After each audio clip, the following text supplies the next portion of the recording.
คุณอาจจะกำลังเสพติดโดพามีนโดยไม่รู้ตัวอยู่ เดี๋ยวผมเล่าให้ฟังครับว่าเกิดอะไรขึ้นบ้างโดพามีนคือสารให้ความสุขชนิดหนึ่งที่จะหลั่งก็ต่อเมื่อเรารู้สึกมีความสุขหรือพึงพอใจต่อสิ่งนั้น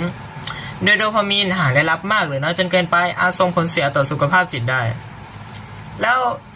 สุขภาพจิตที่หมายถึงมีอะไรบ้างล่ะ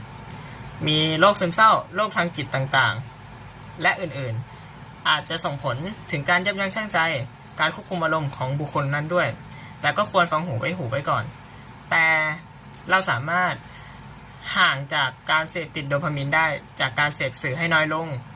เล่นโซเชียลให้น้อยลงก็สามารถช่วยลดได้แล้วแต่อาจจะต้องใช้เวลาหน่อยเนื่องจากการที่เรานั้นเสพสื่อพวกนี้มากจนเกินไปแล้วก็ควรพักบ้าง